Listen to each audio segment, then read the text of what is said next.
Hi, today I want to show you how to retrieve the result images from the Impersonator++. This is a sequel of my previous Impersonator++ video. So if you haven't seen it, go to watch that video first. Because I'm not going to the details how to generate the images.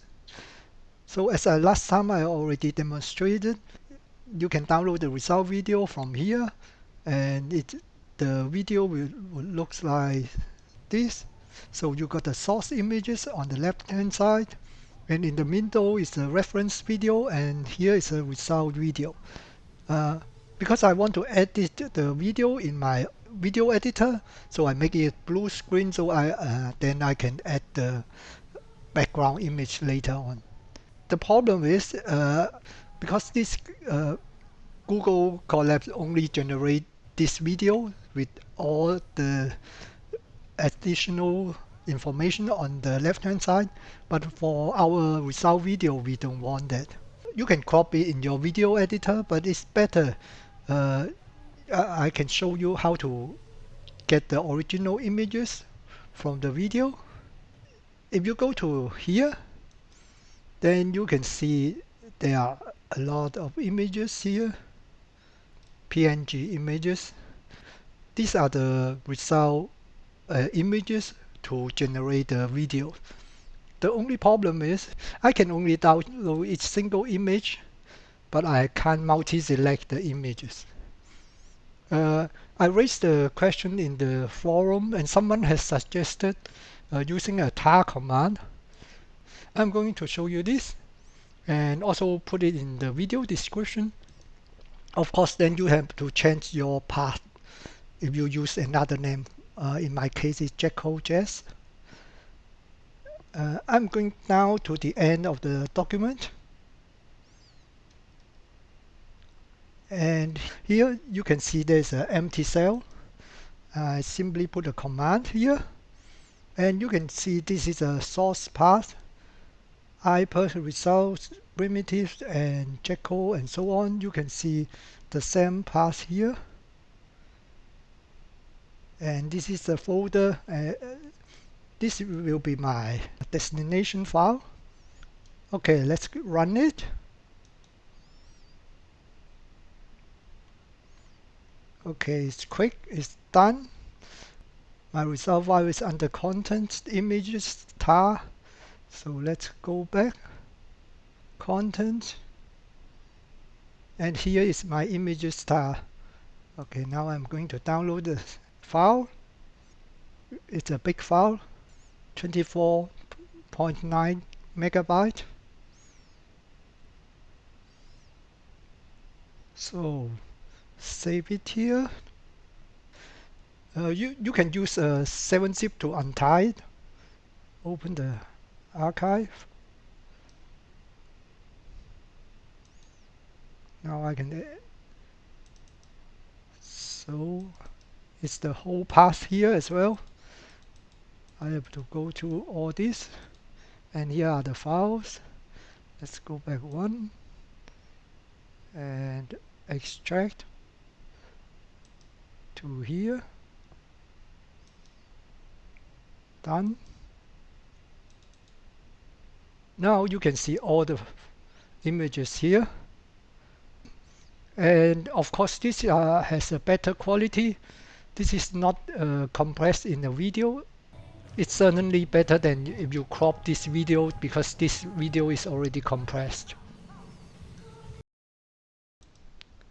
Now we got the images ready. The next step is we have to put them in the video. You can use your favorite video editor. My one is the Kdenlive. It's an open source software. I'm using the version 20.12.3. So the first thing you have to do is go to here and add an image sequence. And select the file name pattern. Then select the location of your images. Copy the path here. Put it here. And select the first file. Open. And all these parameters should be fine. Just take the default values, click on OK. Then you can see there's a video clip added here in the project bin. Drop it here. Now you can preview it. This is the clip. The next step is I wanted to have a background. For the demonstration purpose, I'm going to use the one I have used before and drag and drop to the timeline. Now you can see a little bit background from the side. The next thing is we need a chroma key effect. Search for chroma key advanced. Drag and drop the effect to the video clip in the timeline. And select the video clip. You can see here the chroma key is preset to green. We got blue.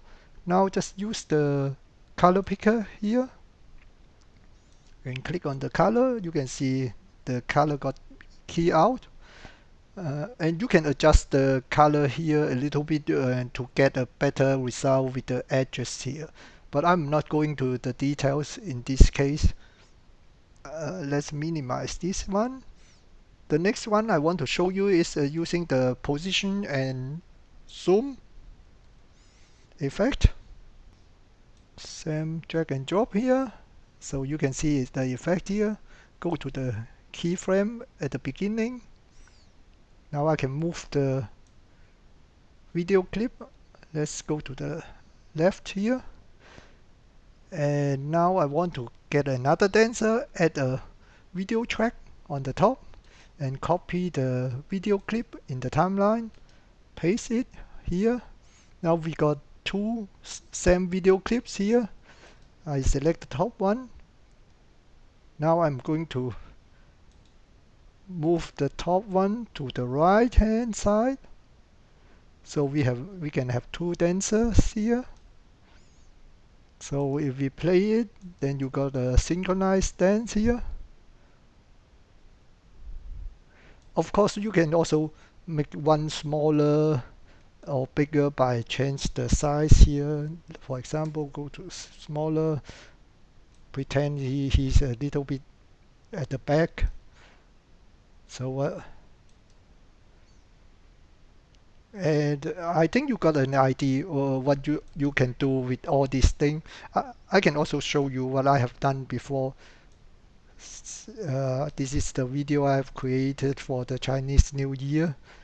And I think it's fun to do all these things. Instead of just getting the result directly from the website, the video, and you can put your dancer in front of a blue or green background, then use a video editor there, so you can add more dancer or do all different things. I hope you get some inspiration from this video. If you like the video, please give me a thumb up. Thank you for watching. Bye.